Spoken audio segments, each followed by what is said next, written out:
വരുന്ന നിയമസഭാ തെരഞ്ഞെടുപ്പ് പ്രചാരണ രംഗത്തെ ഏറെ സ്വാധീനിക്കുക നവമാധ്യമങ്ങളായിരിക്കും.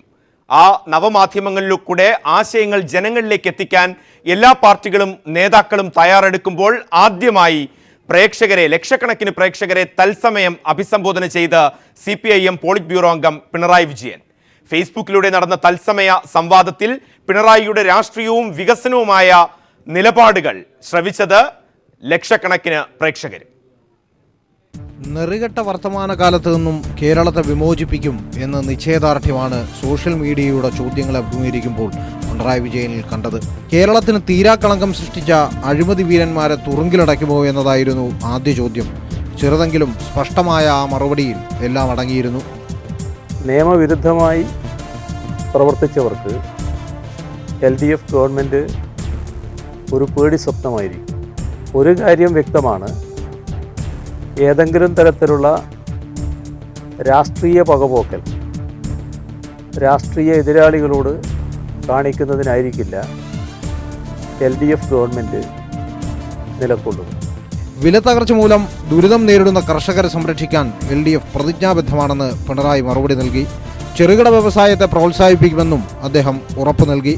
കഴിയാവുന്ന എല്ലാ മേഖലകളിലും PSC വഴിയായിരിക്കണം നിയമന പ്രക്രിയ എന്നതാണ് LDF നിലപാടെന്ന് അദ്ദേഹം വിശദീകരിച്ചു. മദ്യനിരോധനമല്ല മദ്യവർജനമാണ് LDFന്റെ നയം. പരിസ്ഥിതിയെ അവഗണിച്ചുകൊണ്ടുള്ള വികസനമല്ല തങ്ങൾ ഉദ്ദേശിക്കുന്നതെന്നും അദ്ദേഹം പറഞ്ഞു. കാർക്കശ്യക്കാരനായി മുദ്ര കുത്തുന്നതിനെതിരെ പിണറായി പ്രതികരിച്ചത് ഇങ്ങനെയാണ്. അതെല്ലാം ചിലർ ചാർത്തിത്തരുന്ന വിശേഷങ്ങളാണ്. ചിലരെ ചെറുതായിട്ട് ചിത്രീകരിക്കാൻ നമ്മുടെ നാട്ടിൽ ചിലർക്ക് താല്പര്യമുണ്ട്. അതിൻ്റെ ഭാഗമായി വന്ന ഒരു വിശേഷണമായിട്ട് മാത്രമേ അതിനെ കാണേണ്ടതായിട്ടുള്ളൂ. കേരളത്തിലേക്ക് വിഷപ്പച്ചക്കറി കൊണ്ടുവരുന്നത് തടയാൻ ഏജൻസികളെ ഏൽപ്പിക്കുന്നതാണ് അഭികാമ്യം. വിഷപ്പച്ചക്കറി വിതരണം ചെയ്താൽ ശിക്ഷ ഉറപ്പാക്കുമെന്നും അദ്ദേഹം പറഞ്ഞു. ലോകമെമ്പാടുമുള്ള പ്രേക്ഷകരുമായി തത്സമയം പിണറായി സംവദിച്ചത് ഒരു നവ്യ അനുഭവമായി മാറി. News bureau, Thiruvananthapuram. KPCC president VM സുധീരനേക്കാൾ സർക്കാരിൽ സ്വാധീനം ആർക്ക്?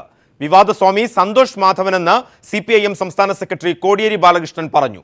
സർക്കാരിന്റെ ഭൂമിദാനത്തെക്കുറിച്ച് ഉന്നതതല അന്വേഷണം വേണമെന്നും കോടിയേരി ബാലകൃഷ്ണൻ ആവശ്യപ്പെട്ടു.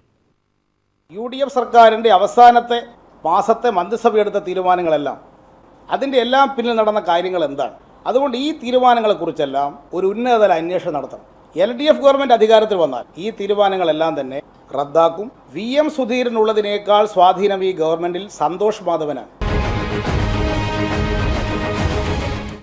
മുസ്ലിം ലീഗ് കോൺഗ്രസ് ഉഭയകക്ഷി ചർച്ച തീരുമാനമാകാതെ പിരിയുന്നു. മുസ്ലിം ലീഗിന്റെ ആവശ്യം കരുനാഗപ്പള്ളിയാണ്, ഇരവിപുരത്തിന് പകരം. എന്നാൽ ഈ ആവശ്യം കോൺഗ്രസ് തള്ളി. UDFന്റെ സ്ഥാനാർത്ഥി പട്ടിക, കോൺഗ്രസിന്റെ പട്ടിക ഈ മാസം 31-ന് പുറത്തുവിടുമെന്ന് VM സുധീരൻ പറഞ്ഞു. ഇതിനായി നേതാക്കൾ ദില്ലിയിലേക്ക് തിരിക്കും. ഇരവിപുരത്തിന് പകരം കരുനാഗപ്പള്ളി വേണമെന്ന നിലപാടിലാണ് ലീഗ്. കരുനാഗപ്പള്ളി വിട്ടു നൽകാനാകില്ലെന്ന് കോൺഗ്രസ് നേതൃത്വം ലീഗിനെ അറിയിച്ചു. കുന്ദമംഗലം വിട്ടു നൽകണമെന്ന കോൺഗ്രസിന്റെ ആവശ്യം ലീഗും നിരാകരിച്ചതോടെ ചർച്ചയിൽ സമവായമായില്ല. കോൺഗ്രസ് പട്ടിക ഈ മാസം 31-നകം പ്രഖ്യാപിക്കുമെന്ന് സുധീരൻ പറഞ്ഞു. 26-ാം തീയതിയോടുകൂടി ഘടകകക്ഷികളുമായിട്ടുള്ള ചർച്ച പൂർത്തിയാക്കും. അത് കഴിഞ്ഞ് 27-ന് ഞങ്ങൾ 3 പേരും കൂടെ ഡൽഹിക്ക് പോകാനാണ് പ്ലാൻ ചെയ്തത്. 27-ന് വൈകിട്ട് 28, 29, 30 തീയതികളിലായി ഡൽഹിയിൽ സ്ക്രീനിംഗ് കമ്മിറ്റിയും തുടർന്ന് സെൻട്രൽ ഇലക്ഷൻ കമ്മിറ്റിയും അതിൽ പങ്കെടുത്ത്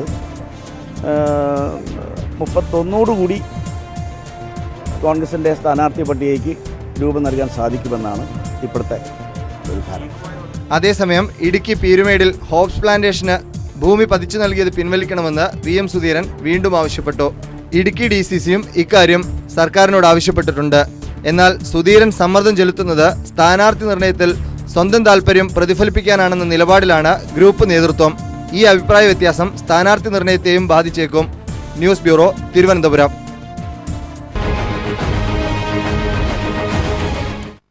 ലീഗ് കോൺഗ്രസ് തർക്കം നിലനിൽക്കുമ്പോൾ തന്നെ മലപ്പുറത്തെ നിലമ്പൂർ അടക്കമുള്ള പ്രധാനപ്പെട്ട മണ്ഡലങ്ങളുടെ വിശേഷത്തിലേക്ക് എത്താം. പുരത്തിന് പകരം കരുനാഗപ്പള്ളി വേണമെന്ന തർക്കത്തിൽ ലീഗ് കോൺഗ്രസ് ചർച്ചകൾ വഴിമുട്ടി നിൽക്കെ മലപ്പുറത്തെ നിലമ്പൂർ മന്ത്രി ആര്യാടൻ മുഹമ്മദാണ് നിലവിലെ പ്രതിനിധി. പക്ഷേ വരുന്ന തെരഞ്ഞെടുപ്പിൽ മത്സരിക്കാനില്ലെന്ന് ആര്യാടൻ.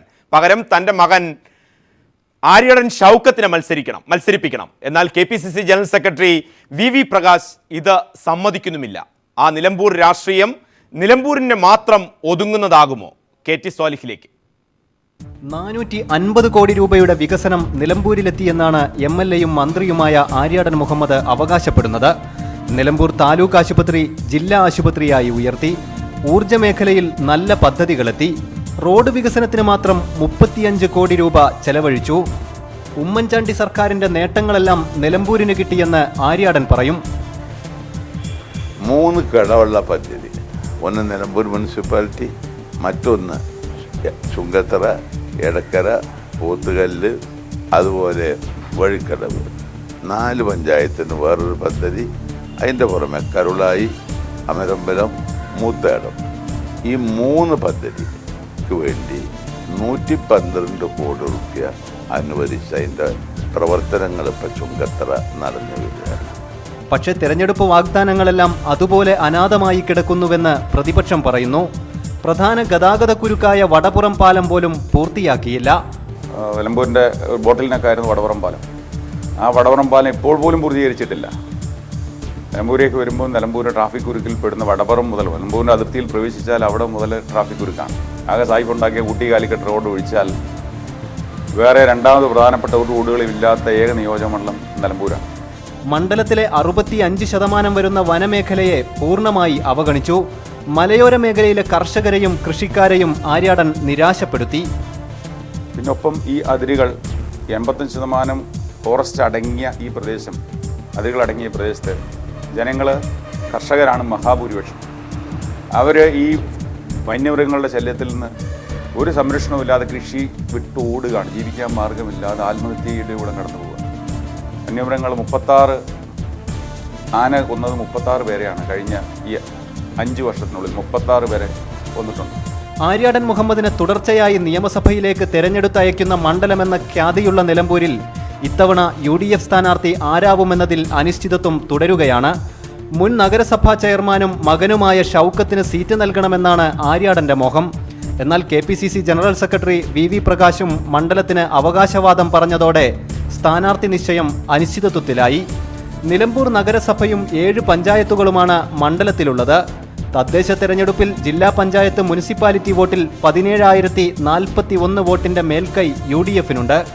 കമ്മ്യൂണിസ്റ്റ് പാർട്ടിക്ക് നിലമ്പൂരിൽ ആഴത്തിൽ വേരോട്ടമുണ്ട്.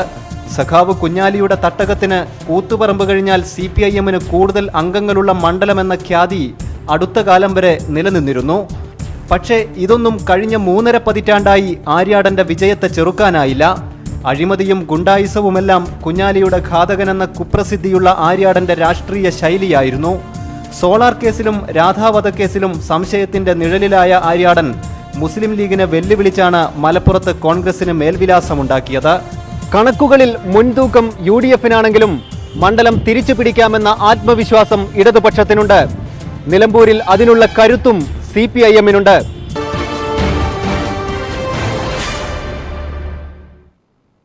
മലപ്പുറത്തെ നിലമ്പൂരിൽ നിന്ന് കണ്ണൂരിലെ പേരാവൂരിലേക്ക് എത്തിയാൽ പേരാവൂർ നിയമസഭാ മണ്ഡലത്തിലെ തെരഞ്ഞെടുപ്പ് രാഷ്ട്രീയം ഏതു തരത്തിലാണ് നിലവിൽ? PV ജോഷ്ടിയിലേക്ക്. കുടിയേറ്റ കർഷക മേഖലയും ആദിവാസി മേഖലയും അടങ്ങുന്നതാണ് പേരാവൂർ മണ്ഡലം. രാഷ്ട്രീയ ഘടകങ്ങൾ മാത്രമായിരിക്കില്ല ഈ മണ്ഡലത്തിലെ തെരഞ്ഞെടുപ്പിനെ സ്വാധീനിക്കുന്നത്. അതേസമയം സാമൂഹികവും സാമ്പത്തികവുമായ ഘടകങ്ങൾ മണ്ഡലത്തിലെ തെരഞ്ഞെടുപ്പിനെ ഏറെ സ്വാധീനിക്കും. പേരാവൂർ മണ്ഡലത്തിൽ ഇരിട്ടി നഗരസഭയുടെയും 4 പഞ്ചായത്തുകളുടെയും ഭരണം ഇടതുമുന്നണിക്കാണ്. മറ്റ് 4 പഞ്ചായത്തുകളിൽ UDF ആണ് ഭരണം നടത്തുന്നത്. കുടിയേറ്റ കർഷക ജനത, ആറളം ആദിവാസി മേഖല എന്നിവയുടെ സ്വാധീനം മണ്ഡലത്തിൽ ചെറുതല്ല. 2011 നിയമസഭാ തെരഞ്ഞെടുപ്പിൽ UDFലെ സണ്ണി ജോസഫ് 3440 വോട്ടിനാണ് LDFലെ KK ശൈലജ ടീച്ചറെ പരാജയപ്പെടുത്തിയത്. 1977 മുതൽ 96 വരെ കോൺഗ്രസിലെ KP നൂറുദ്ദീനെ തെരഞ്ഞെടുത്ത മണ്ഡലത്തിൽ 96-ൽ LDFലെ KT കുഞ്ഞുമുഹമ്മദിനോട് നൂറുദ്ദീൻ പരാജയം ഏറ്റുവാങ്ങിയതോടെ മണ്ഡലം LDFന് പ്രതീക്ഷകൾ നൽകി. മാറിയും മറിഞ്ഞും ഇരുമുന്നണികളും പിന്നീട് പേരാവൂർ ഭരിച്ചു. 2001-ൽ AD മുസ്തഫയിലൂടെ UDF മണ്ഡലം തിരിച്ചുപിടിച്ചു. 2006-ൽ CPIMലെ KK ശൈലജ ടീച്ചർ UDFലെ AD മുസ്തഫയെ പരാജയപ്പെടുത്തി. മണ്ഡലത്തിൽ വീണ്ടും LDFന് പ്രതീക്ഷകൾ നൽകുകയാണ് ത്രിതല പഞ്ചായത്ത് തെരഞ്ഞെടുപ്പ് ഫലം. പാർലമെന്റ് തെരഞ്ഞെടുപ്പിൽ 8209 വോട്ടിന്റെ ഭൂരിപക്ഷം UDF-നുണ്ടായിരുന്നു. ഇത് ത്രിതല പഞ്ചായത്ത് തെരഞ്ഞെടുപ്പിൽ 7501 മാറി. കസ്തൂരി രംഗൻ വിഷയവും ആദിവാസി കോളനികളിലെ പട്ടിണിയും MLA-യുടെ മണ്ഡലത്തിലെ ഇത്തരം പ്രശ്നങ്ങളോടുള്ള മുഖം തിരിക്കലും ഭരണവിരുദ്ധ വികാരമായി മാറിയിരിക്കുകയാണ്. ഈ വഴിമുട്ടിയ സ്ഥിതിക്ക് സർക്കാരിൻ്റെ ഒരു ജനങ്ങളുടെ മേലൊരു പ്രഹരം എന്ന് വെച്ചാൽ കഷ്ടത അനുഭവിക്കുന്ന ജനങ്ങൾക്ക് വീണ്ടും ഒരു പ്രഹരം കൂടെ ഏൽപ്പിച്ചു കൊടുക്കുകയാണ്. അപ്പോൾ ഈ വരും ഇലക്ഷനിൽ ഇതെല്ലാം പ്രതിഫലിക്കും എന്നുള്ളതിന് യാതൊരു സംശയവും വേണ്ട. കസ്തൂരി രംഗൻ വിഷയത്തിൽ അന്നത്തെ MP ആയിരുന്ന K. സുധാകരനെ സണ്ണി ജോസഫ് MLA ബലിയാടാക്കി മുഖം രക്ഷിക്കാൻ ശ്രമിച്ചത് കോൺഗ്രസിനുള്ളിലെ ഗ്രൂപ്പ് സമവാക്യങ്ങളിൽ വിള്ളലുകൾ സൃഷ്ടിച്ചിട്ടുണ്ട്. KPCC general secretary Saji Joseph, മുൻ ജില്ലാ പഞ്ചായത്ത് അംഗം KJ ജോസഫ് എന്നിവരും സണ്ണി ജോസഫുമായി കൊമ്പുകോർത്ത് നിൽക്കുകയാണ്. കേരള കോൺഗ്രസിലെ പിളർപ്പും മലയോര മേഖലയിലെ UDF-ന് ക്ഷീണമേൽപ്പിച്ചിരിക്കുകയാണ്. നിയമസഭാ തെരഞ്ഞെടുപ്പിൽ KPCC ജനറൽ സെക്രട്ടറി സജി ജോസഫിനെ പിന്തള്ളിയുള്ള സ്ഥാനാർത്ഥി നിർണയവും ഇരിക്കൂർ മണ്ഡലത്തിലെ KC ജോസഫ് അടക്കമുള്ള സിറ്റിംഗ് MLA-മാർക്കെതിരെ പ്രതിഷേധ സ്വരമായി ഉയർന്നു കഴിഞ്ഞ സാഹചര്യത്തിൽ പേരാവൂർ മണ്ഡലത്തിലെ കുടിയേറ്റ വോട്ടുകളിലും ചാഞ്ചാട്ടമുണ്ടാകുമെന്നാണ് രാഷ്ട്രീയ നിരീക്ഷകരുടെ വിലയിരുത്തൽ. PV Joshila, news bureau, Kannur.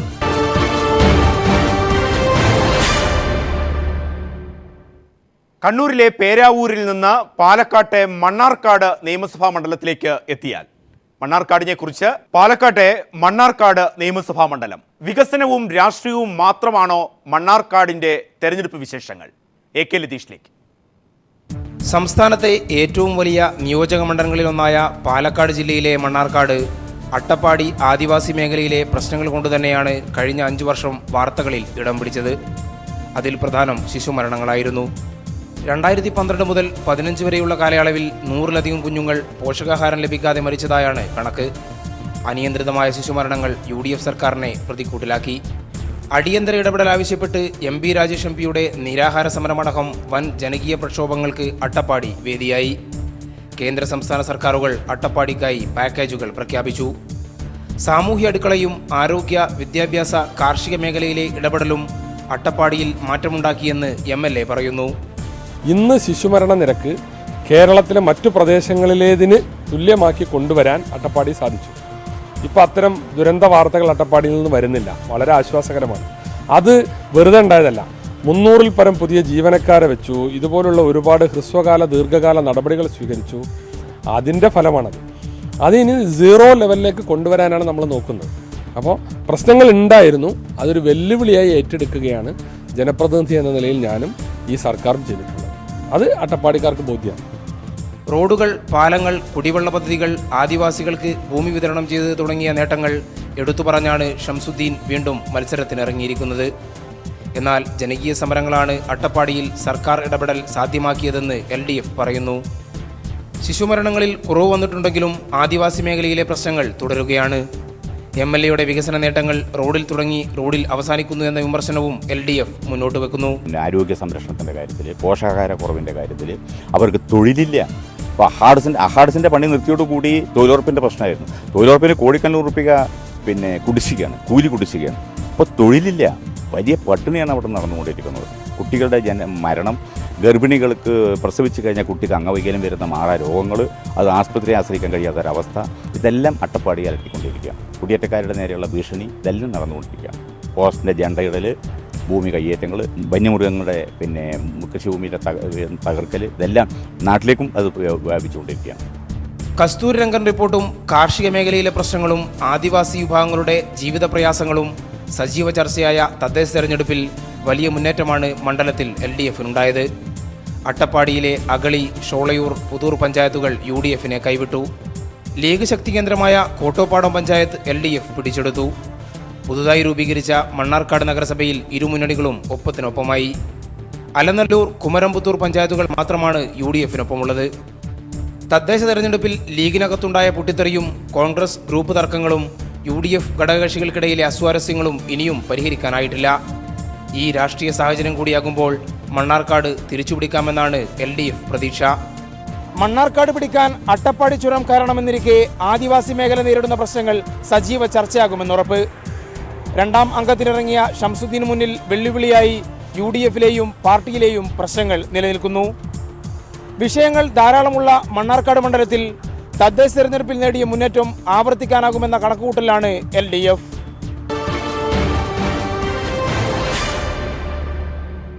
കണ്ണൂരിലെ ധർമ്മടം.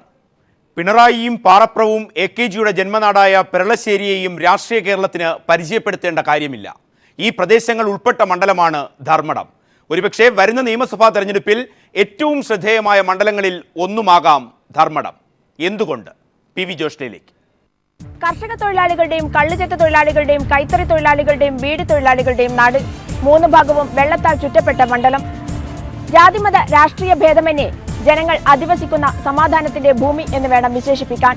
എങ്കിലും പെരളശ്ശേരിയും പിണറായിയും ഉൾപ്പെടുന്ന മണ്ഡലത്തിൽ ഒരു കൃത്യമായ രാഷ്ട്രീയമുണ്ട്. 2011 ധർമ്മടം മണ്ഡലം നിലവിൽ വന്നത്.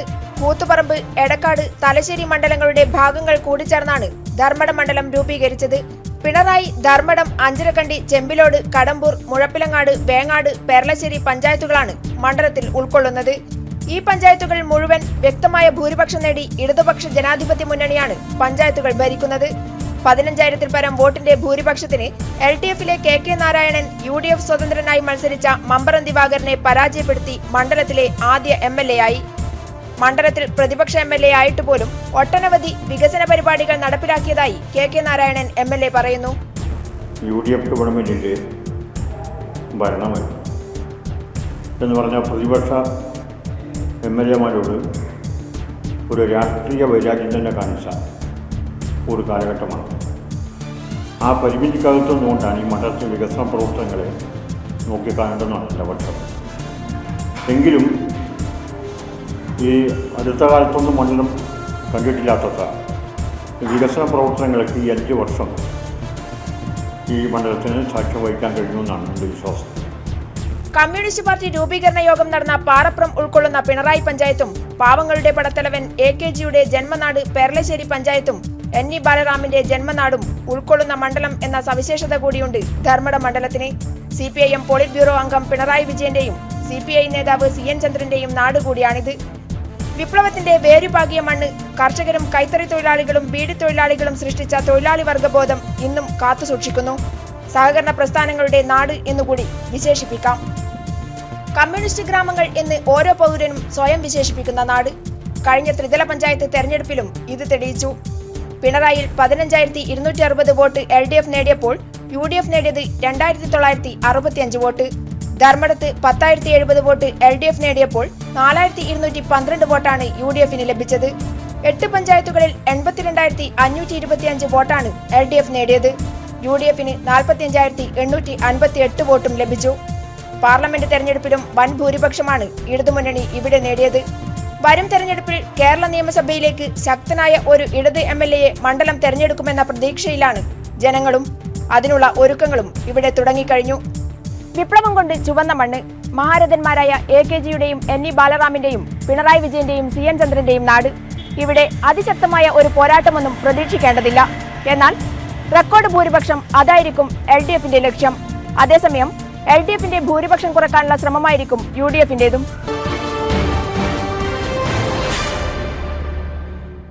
ഈ ആഴ്ച പിന്നിടുന്നതോടുകൂടി പ്രധാനപ്പെട്ട പാർട്ടികളുടെ സ്ഥാനാർത്ഥികളെ വ്യക്തമാകും. അതോടുകൂടി കേരളത്തിന്റെ തെരഞ്ഞെടുപ്പ് ചിത്രവും വ്യക്തമാകും. നാളത്തെ തെരഞ്ഞെടുപ്പ് വിശേഷങ്ങളുമായി വീണ്ടും ഇതേ സമയം.